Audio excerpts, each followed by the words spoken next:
Hubo en tierra de Uz un varón llamado Job, y era este hombre perfecto y recto, temeroso de Dios y apartado del mal.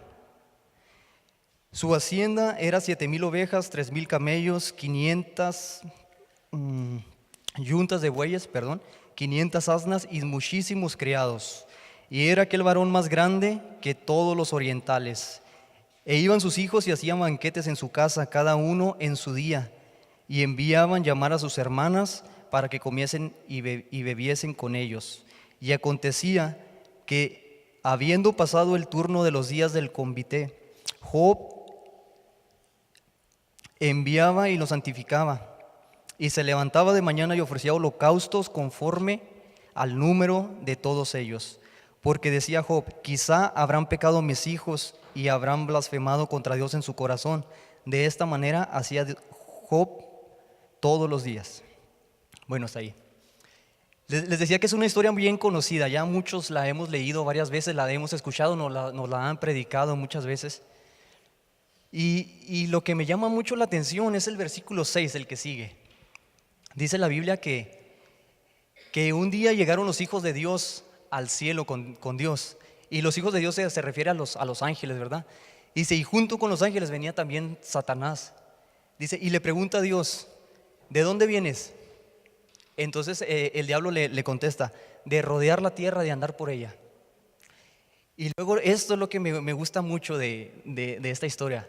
Y le dice Dios a Satanás: oye, ¿no has considerado a mi siervo Job?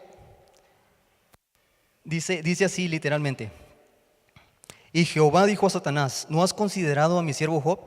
Que no hay otro como él en la tierra, varón perfecto y recto, temeroso de Dios y apartado del mal. O sea, el diablo no sé qué andaba haciendo allá, ¿verdad? Pero Dios le presume a su siervo Job. Le dice: oye, ¿ya te diste cuenta que hay un hombre en la tierra que se llama Job y es temeroso, recto, varón perfecto delante de mí? Entonces le dice Satanás, dice: sí, dice, ¿y acaso teme Job a Dios en balde? Dice, pues si lo tiene cercado, si nada, tiene muchas posesiones, tiene ganados, tiene camellos, tiene de todo. Tiene 10 hijos, tenía 7 varones y 3 mujeres, ¿verdad? Dice, tiene todo, pues ¿cómo no te va a servir y cómo no te va a bendecir y cómo no va a ser recto si lo tienes bendecido, cercado? Entonces cuando dice cercado, me imagino que ya había tratado de acercarse a él anteriormente, ¿verdad? A lo mejor se fue a querer tentarlo, a querer hacer algo, y se daba cuenta de que no podía pasar, de que no podía llegar, de que no podía acercarse. Y le dice Satanás, dice, pero mira, pero quítale lo que tiene y verás si no blasfema en tu propia presencia. Y le dice Dios: ok, pues quítaselo, nomás no toques su cuerpo. Entonces dice la Biblia que estaban comiendo los hijos de Job en la casa del primogénito. Invitaban a sus hermanos. Me llama la atención porque tenía 7 hijos y son 7 días de la semana, ¿verdad? Entonces dice que cada día comían en la casa de un hijo diferente. O sea, el lunes tenía su fiesta, cada hijo tenía su día y cada hijo tenía su celebración que hacían. Y dice que llega un sirviente y le dice: ¿sabes qué? Estaban tus hijos comiendo y de pronto sopló un viento tremendo, tumbó la casa y todos sus hijos murieron. Y luego viene otro, dice, estaba hablando todavía llegó otro, dijo: ¿sabes qué? Subieron los enemigos y mataron a todos tus siervos y se llevaron los camellos. Y dice, ¿sabes qué? Se quemaron las ovejas. De pronto en 3 versículos se queda sin nada Job. De ser el hombre más rico y más importante del oriente, la Biblia no dice de dónde era. Uz no tiene una ubicación clara de dónde era esa ciudad. Pero dice que era el hombre más rico del oriente. Dice que no había otro hombre como él. Dice, era el hombre más grande del oriente. Y de ser el hombre más grande del oriente, en unos cuantos minutos se convierte en el hombre más pobre del oriente. Ya no tiene hijos, ninguno de los 10. Ya no tiene ninguna borreguita, ya no tiene nada. Entonces esto me llama mucho la atención, porque nosotros de pronto venimos buscando un sueño, ¿verdad? Los que venimos de México dicen, vamos a buscar el sueño americano, ¿verdad? Entonces de pronto muchos venimos emigrando de un país a otro. Muchos venimos a a trabajar. Si son 8 horas, trabajamos 10. Y si hay que hacer algo, lo hacemos ese algo y un poquito más, la milla y media que dice el Señor. Y venimos a buscar progreso, venimos a buscar una mejor economía, venimos a buscar cosas más grandes. Pero cuando nos damos cuenta de que cierran la compañía y nos anuncian, ¿sabes qué? Sams ya no va a contratar más hermanos de la una iglesia. ¿Sabes qué? La fábrica de pantalones de fulana marca, de cierta marca, ya se va a cerrar y ya no va a haber trabajo. De pronto se nos cierra el mundo y nos vemos como Job cuando perdió todas sus ovejitas, ¿verdad? Un historiador bíblico dice pareciera que Job, lo que el negocio de Job era como taxista o algún Uber. Dice, porque tenía muchos camellos. Dice, a lo mejor su negocio era mover a la gente, ¿verdad? Pero no, en aquel tiempo la leche del camello y de cabras y todos esos animales era muy valiosa. Entonces yo creo que es a lo que se dedicaba él. Vendía la leche y la usaban, ¿verdad? Para sus cosas. Pero cuando nosotros nos encontramos así que ya van a cerrar la compañía, ¿sabes qué? Me corrieron al trabajo o algo, nos encontramos en la misma situación que de Job. O sea, de pronto estamos bien económicamente y al siguiente día ya no tenemos un cheque seguro, ya no tenemos un sueldo estable. La diferencia es que a veces no reaccionamos como Job reaccionó. Yo conozco muchos hermanos y se te descompone el carro y te pones a llorar. Se te muere el perrito y te pones a llorar. Te quedas sin trabajo y te pones a llorar. O reniegas de Dios en el peor de los casos. Pero Job no hizo eso. Dice que él, cuando recibió todas estas malas noticias, se postró en el suelo y adoró a Dios. Y para postrarse y adorar a Dios, cuando traes la cartera llena de billetes, de la denominación que sean, de 20 o 100 o lo que sea, pero cuando traes tu cartera así bien gordita, es bien fácil levantar las manos y decir gloria a Dios y cantar todos los cantos que cantamos aquí. Cuando vendiste 400 burritos esta semana, es bien fácil venir y gozarte en la presencia de Dios. Cuando te pagan por comisión y vendes 5 carros en el dealer, es bien bonito, es bien fácil venir. Yo cuando pinto 2 casas en una semana y me va bien, vengo y diezmo y gloria a Dios y todo el culto me lo aviento con los ojos cerrados y las manos arriba.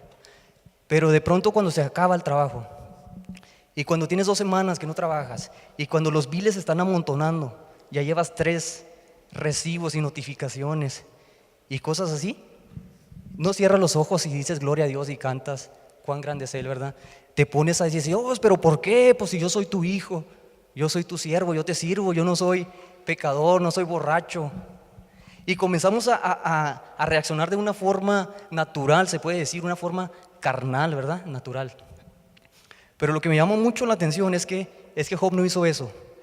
No dijo, Señor, pero yo te ofrecía un holocausto diario por mis hijos, ¿por qué se me murieron todos juntos?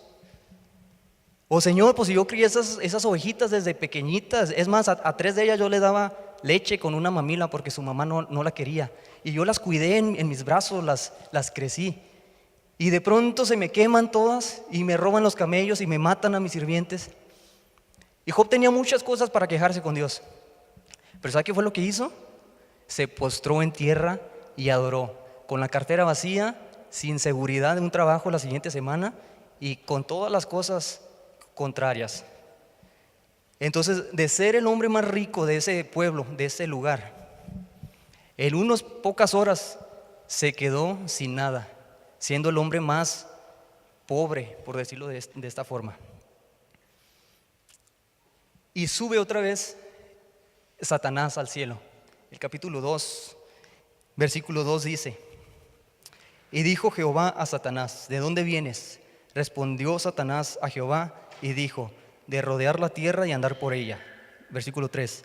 Y Jehová dijo a Satanás, ¿no has considerado a mi siervo Job, que no hay otro como él en la tierra, varón perfecto y recto, temeroso de Dios y apartado del mal, y que todavía retiene su integridad, aun cuando tú me incitaste contra él para que lo arruinara, sin causa?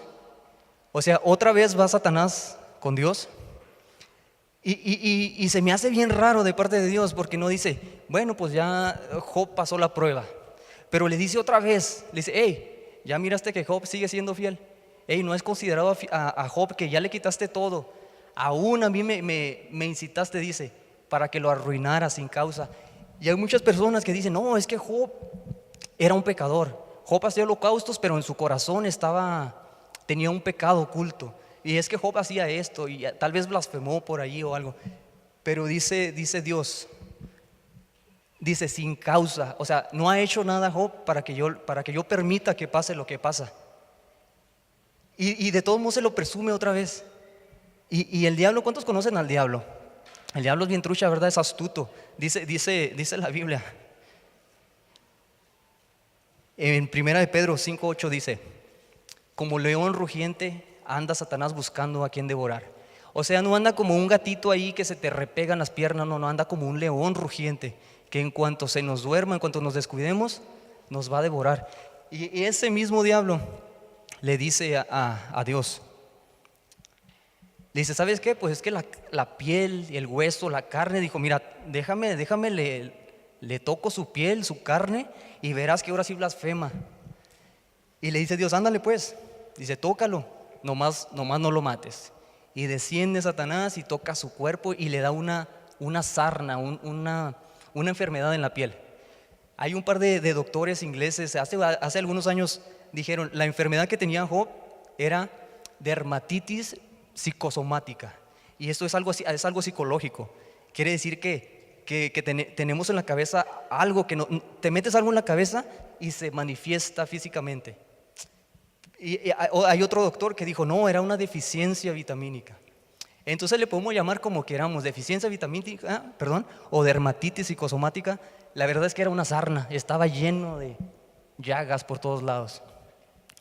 Y de un día estar sentado en su casa, yo me imagino que Job no vivía en un apartamentito B, allí de 2 recámaras. Me imagino que tenía una casa grande, porque 5,000 borreguitos necesitan varios acres de terreno, ¿verdad? Para poder tenerlos ahí.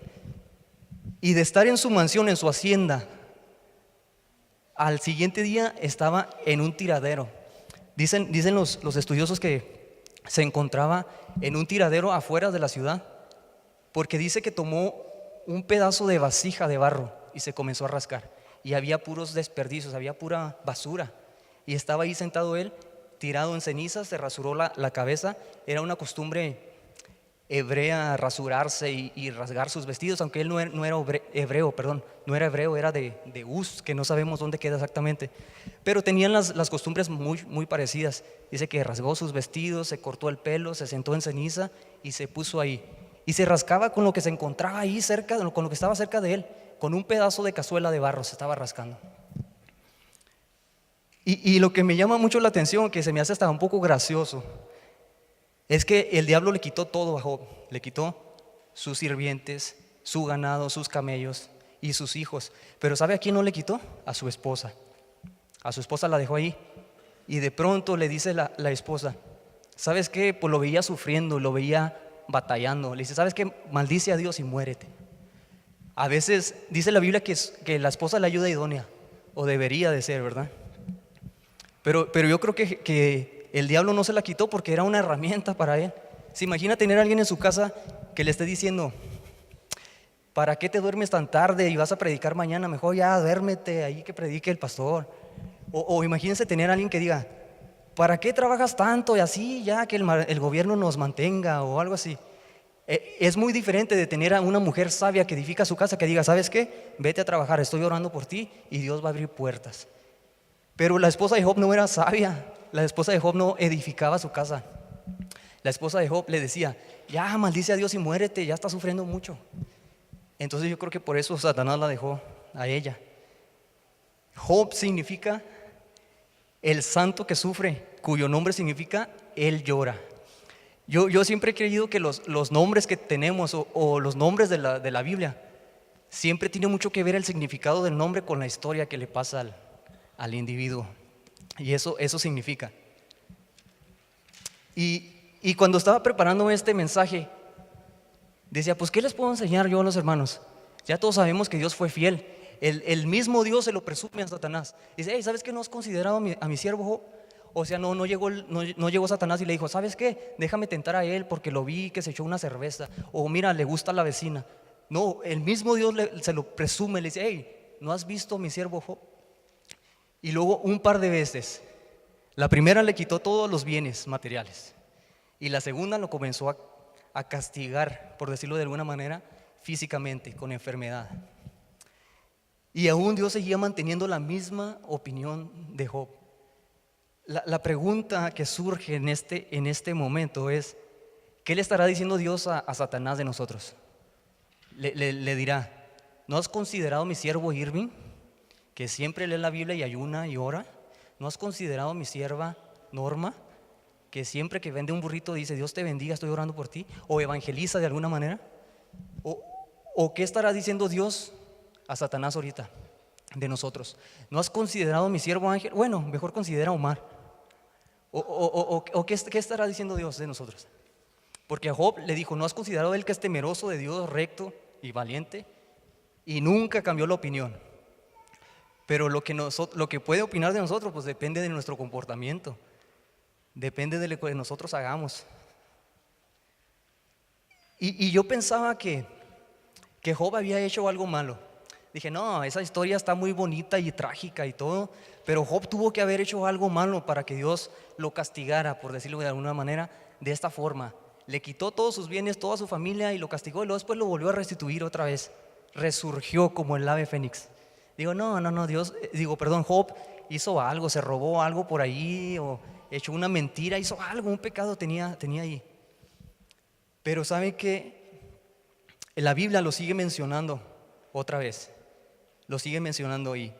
Ezequiel 14:14 dice, después de una profecía que Ezequiel le da al pueblo, dice: si yo fuera a castigar a esta tierra, si yo voy a castigar a todos ellos, y estarían 3 personas aquí, ellos 3 serían los únicos que se salvaban. Y lo menciona a Noé, Daniel y Job. Y me quedo pensando, Job es el libro más antiguo de la Biblia. Entonces por eso los otros escritores lo conocen, ¿verdad? Y cuando Dios dice nada más a Job, a Daniel y a Noé se salvarían ellos por su justicia, digo: no, entonces no hizo nada Job. Entonces era recto, perfecto delante de Dios y varón temeroso de Dios. Porque para que Dios te mencione y te ponga de ejemplo en su Biblia, tiene que haber sido genuino el comportamiento de Job. Y luego lo vuelve a mencionar en el Nuevo Testamento, en Santiago 5, versículos 10 y 11. Y luego dice Santiago: ¿se acuerdan de Job, de la paciencia de Job? Y esto me llama mucho la atención, porque cuando Dios le presume a Job, a Satanás, le dice: es un varón recto, perfecto y temeroso de Dios. Pero no le dice: es un varón paciente. Eso no lo menciona Dios. Dice: de la paciencia de Job. ¿Se acuerdan de la paciencia de Job? Tener en cuenta la paciencia de Job. Y eso me llama mucho la atención también, porque Dios dice: Job es temeroso de Dios, es un varón recto, pero no dice es paciente. Entonces todo este proceso que Job pasó, lo pasó para desarrollar su paciencia, porque ahora que nos lo presenta en el Nuevo Testamento, ya no lo presenta como paciente. Y la paciencia es algo bien importante que nosotros todos debemos de aprender y tener y practicar, para que podamos desarrollar el carácter que Dios está buscando. La palabra paciencia en el diccionario griego antiguo bíblico presenta un cuadro de la siguiente forma. Dice: la paciencia es como cuando un escultor quiere hacer una obra, una estatua. Dice: y va caminando y mira una piedra enorme de mármol.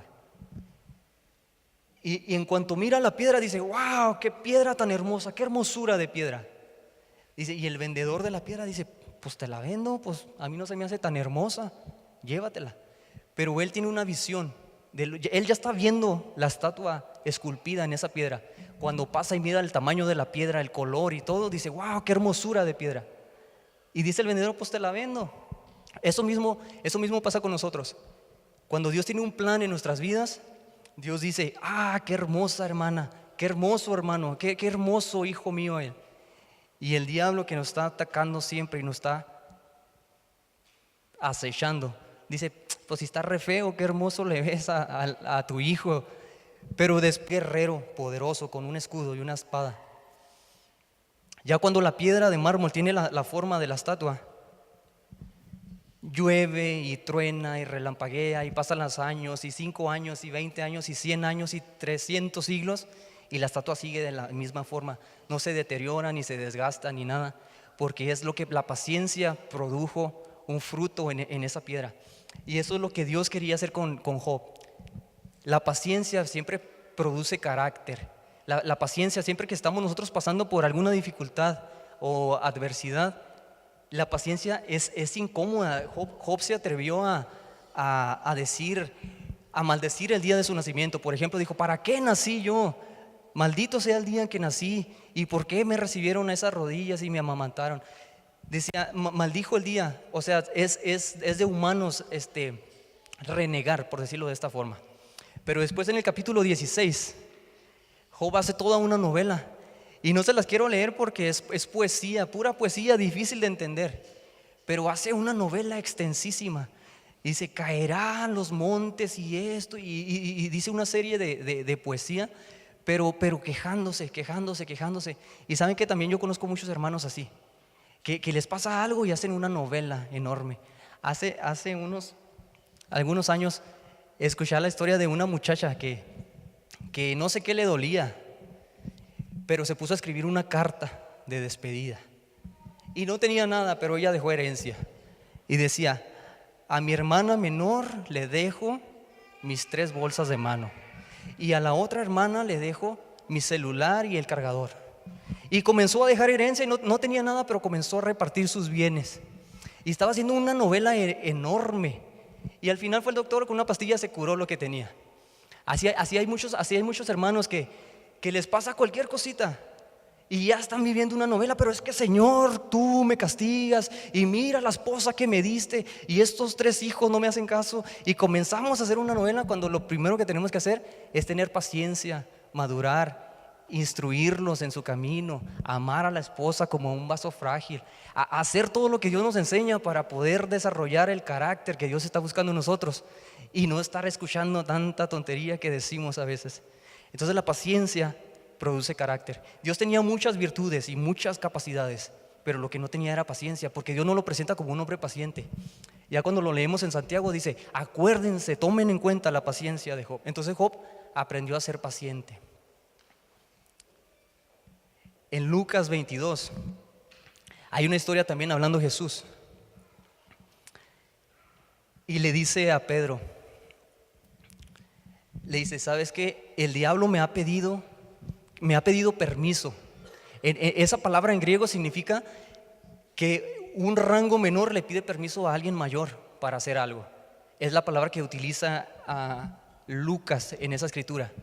O sea que el diablo, por muy diablo que sea, no puede hacer nada, porque estamos cercados, como dice Job. Estamos cercados y el diablo no se puede acercar a nosotros a menos de que Dios le dé permiso. Y le dice Jesús a Pedro, le dice, Satanás me ha pedido para zarandearte como trigo. Y cuando la primera vez que yo leí esa escritura dije, wow, aquí se le va a arrancar a Pedro, va a haber un exorcismo aquí tremendo, va a ser un desastre su vida y todo. Y me dio miedo, dije, híjole, cuando el diablo le diga, préstame angelito para zarandearlo como al trigo. Me dio miedo, porque yo sé que todos los cristianos, cuando tomamos una decisión, tarde o temprano vamos a tener que estar en los pies de Pedro y vamos a estar siendo zarandeados como el trigo. Lo que me da mucho consuelo y conforta mi alma es que dice Jesús, pero no te preocupes, yo he rogado al Padre para que tu fe no decaiga. Entonces eso me llena de tranquilidad, porque Dios sabe todo lo que va a pasar. Dios sabe todo lo que hicimos, Dios sabe lo que hacemos, y Dios sabe lo que va a pasar. Entonces Jesús, intercede al Padre. Ya estaba orado desde antes. Dice, ¿sabes qué? Satanás me pidió permiso para que te zarandeara como al trigo. Y estaba mirando cómo se zarandeaba el trigo. ¿Ustedes cómo creen que se zarandea el trigo? Para sacarle el granito. Son unas espigas así como zacate. Así se tocan las maracas, ¿verdad? No, así el trigo se zarandeaba así, se azotaba en el suelo, se azotaba y se sacudía y se molía. Allá en el rancho en Durango, donde son mis suegros, ellos siembran maíz y frijol. Pero las vainas de frijol, cuando van a sacar el frijol, lo tiran en el suelo y luego pasa un caballo, lo pisa para que se quiebre y se sale todo el granito. Y después la basura nomás la avientan así y la vuela al aire. Y lo que se queda ahí es el puro frijol limpio. Así parecido se zarandeaba el trigo. Agarraban los manojos de trigo y se azotaba contra el suelo. Y se quebraba. Las vainas de trigo, las cascaritas se tienen que quebrar para que el trigo salga. Entonces eso es lo que el diablo le estaba diciendo a Pedro que le iba a hacer. No dijo, te voy a tocar como una maraca. No, dijo, te voy a zarandear como trigo. Pero ¿saben qué es lo maravilloso de Dios? Que Dios es bien sabio y siempre tiene una mejor opción que Satanás. Dice, bueno, pues me gustaría sacar fruto de Pedro. Dice, sí, zarandéalo, al cabo yo quiero el fruto que Pedro va a dar. Entonces, en esa misma declaración que Jesús le estaba haciendo a Pedro, le dice, sabes que el diablo me pidió permiso para zarandearte, pero no tengas miedo, yo estoy intercediendo por ti para que tu fe no decaiga. Y luego Pedro le dice, no, Señor, yo contigo, apenas lo iban a apresar a Jesús. Dices, no, yo me voy contigo a la cárcel, es más, que nos maten a los dos juntos hasta la muerte, contigo, siempre fiel, forever, amiguis, todo ese tipo de cosas, ¿verdad? Y luego le dice Jesús, dice, mira Pedro, de cierto te digo que tú me vas a negar 3 veces antes de que el gallo cante. Y aquel hombre que está jurándole lealtad eterna a Jesús, lo niega 3 veces en esos mismos días. Digo, wow, cuál compromiso. Y así me siento, yo me identifico muchísimo con Pedro. Digo, a veces nos predican un mensaje bien emotivo y tenemos la canción favorita y todo, venimos y Señor, sí, yo me entrego y hago un pacto contigo y Señor, usa mi vida y vamos a alcanzar todo el para Cristo. Pero después de una zarandeadita ya se te olvidan los cantos, se te olvida la oración, se te olvida que hiciste un compromiso con Dios y estás negando a Cristo al siguiente día. Y Pedro lo mira una mujer y le dice, hey, tú andabas con el Nazareno. Y dice, no, yo no andaba con él. Y llega otro hombre y dice, sí, ¿cómo no? Pues si hasta te miras igual, hasta hablas igual que él. Dice, no, yo no soy. Dice, sí, ¿cómo no si eres? Entonces lo niega 3 veces y canta el gallo primero.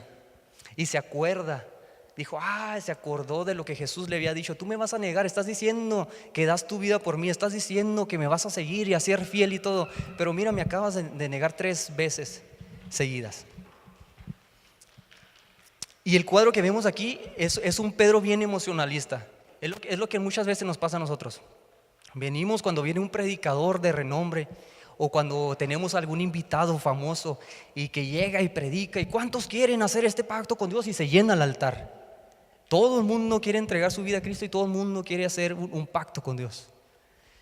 Pero después de una zarandeada, después de la vida real allá afuera, después de horas extras de cansancio, después de escasez de trabajo, después de que la casa cae y aplasta a los hijos, después de que se queman las ovejas, después de que no hay nada y estamos rascándonos con un pedazo de cazuela allá afuera, decimos, híjole, no, pues mejor no le entro, porque si así es la vida del cristianismo, pues es mucha escasez y luego está medio aburridón, sin decir groserías y sin bailar y sin cerveza, no, pues. Y comenzamos a rajarnos, comenzamos a retirarnos de lo que habíamos prometido apenas el domingo pasado. Pero ¿sabe qué pasa con ese Pedro? Ese Pedro que fue zarandeado y que su fe no decayó. Después viene el día de Pentecostés y son llenos del Espíritu Santo. Y Pedro, ese mismo Pedro que negó a Cristo 3 veces, ese mismo Pedro predica y 3,000 personas se convierten. Y para que una persona predique de una forma así, me imagino que tiene que tener la convicción, estar seguro y abrazar y predicar con pasión a toda la gente, que diga, mira, no me importa perdón, ¿cómo se dice? Si soy semejante a Cristo, no me importa si dices que yo seguía a Él. Él es mi Rey, Él es mi Señor, y yo voy a predicar su crucifixión y su resurrección y su reino. Y comienza a predicar con pasión y convence a 3,000 personas entregan su vida con una sola predicación del rajón y del hombre que había negado a Jesús. aquella noche.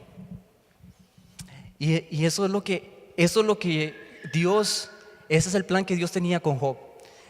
Yo me pongo a pensar, bueno, pues si Job estaba bien parado económicamente, era el hombre más importante del Oriente, tenía una familia hermosísima, imagínense, 10 hijos, guapos todos, porque no dice, y uno estaba tuerto, 10 hijos, 7 varones y 3 mujeres, su esposa, mucho trabajo y trabajadores. Digo, pues ¿qué necesitaba Job? ¿Qué le pedía Job a la vida? Era bien fácil para Job levantarse y hacer un holocausto por si en caso que sus hijos habían pecado. Era bien fácil porque tenía todo, no necesitaba nada. Lo único que le hacía falta era ser sacudido como el trigo zarandeado para dar el fruto que le hacía falta. Porque después de la descripción que Dios nos da en la Biblia, dice, Job era un hombre recto y perfecto delante de Dios. Pero después en Santiago leemos, acuérdense de la paciencia de Job. Porque si no, Dios le hubiera dicho, ¿sabe qué? Job era bien paciente. Mira, ¿no has considerado a mi siervo Job que es bien paciente y que va a aguantar todas las luchas y pruebas? Eso lo desarrolló Job con la paciencia, con la tribulación. ¿Sabe que hay muchos hermanos que yo he escuchado orar y dicen, Señor, dame paciencia? Y ¿saben qué es algo que yo le pido al Señor? Todo le pido menos paciencia. Porque cuando le pedimos paciencia a Dios, nos va a poner alguien que es bien llorón en la noche, nos va a poner alguien que da mucha lata en el trabajo, nos va a poner un pastor que da mucha carrilla, nos va a poner alguien que no nos va a dar paciencia, nos va a poner alguien que nos haga producir esa paciencia. Entonces les doy un consejo, no pidan paciencia. Digan, Señor, ayúdame a aprender a hacer las cosas rápido y ayúdame a hacer las cosas bien. No le digan, ay Señor, dame paciencia, porque se les va a arrancar. Entonces, Romanos 8:18, con esta escritura quiero terminar. El apóstol Pablo les escribe una carta a los romanos y dice en el capítulo 8, versículo 18, a ver si lo podemos poner aquí atrás. Perdón.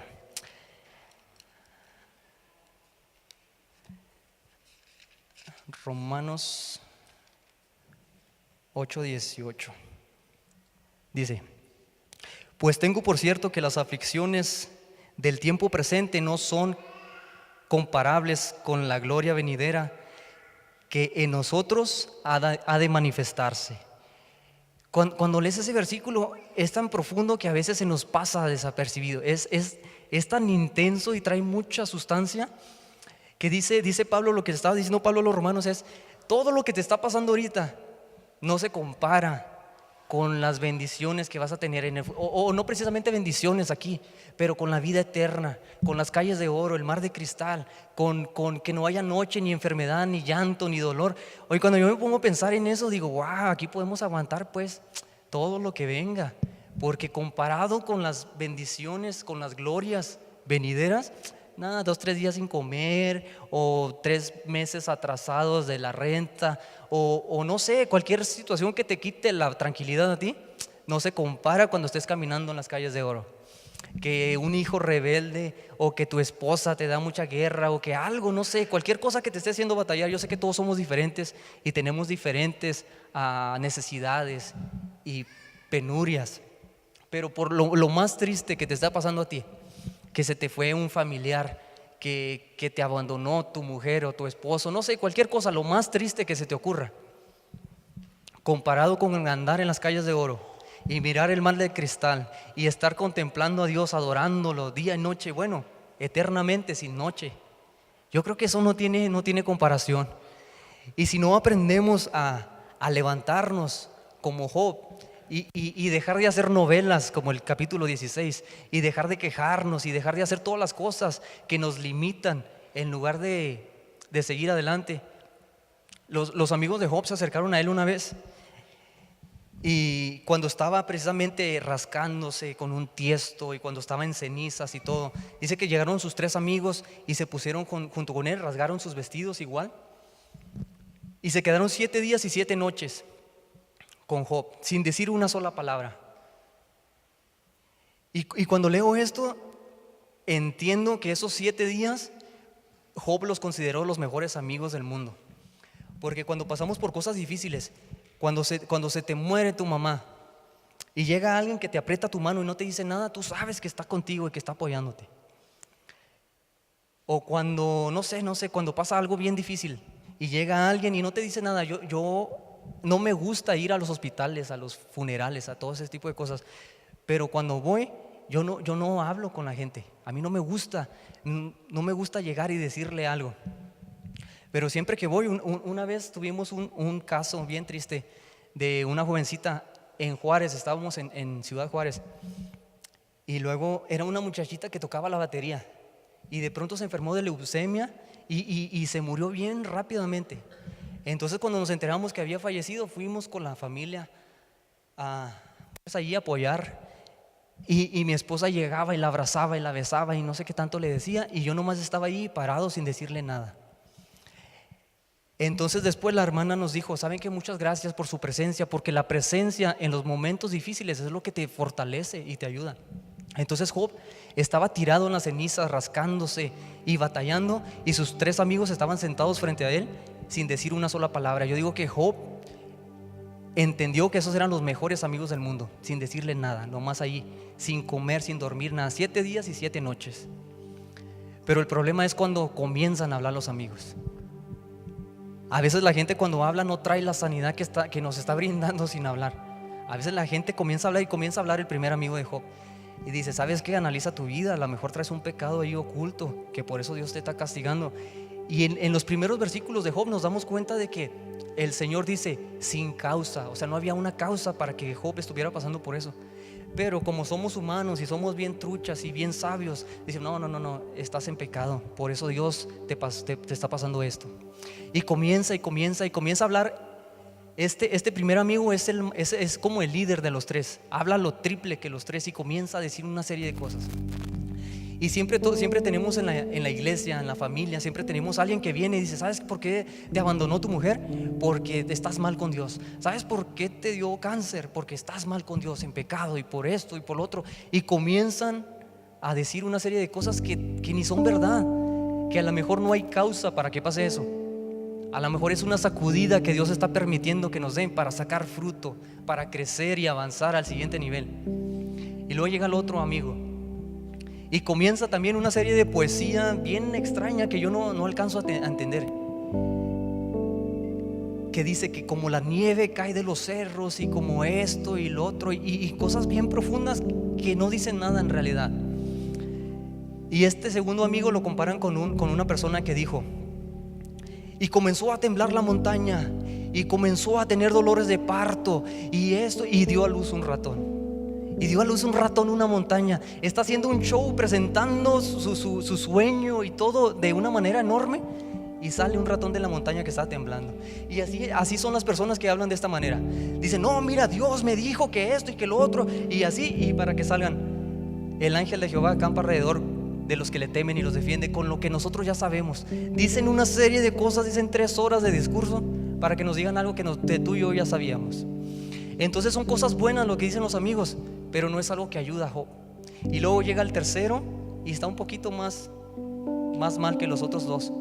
Comienza a decir que nosotros no conocimos a las generaciones, y todo esto se identifica con las ideologías que hay ahí de evolucionistas y creacionistas y cosas por el estilo, que dicen: no, que el mundo tiene 6 millones de años y que 144 millones de años y que dinosaurios y que cosas por el estilo, cuando lo que tenemos que tener en cuenta es lo que nos ayuda en nuestra vida hoy.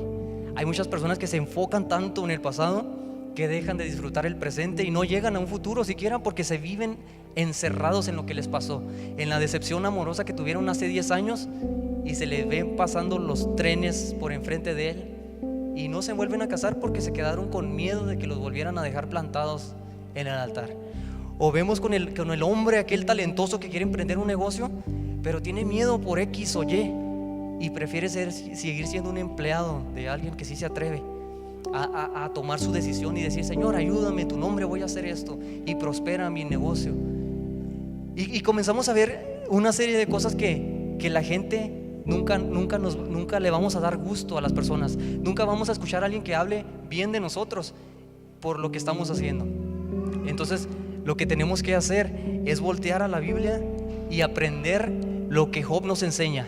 ¿Saben qué nos enseña? No nos enseña poesía. ¿Saben qué nos enseña? No nos enseña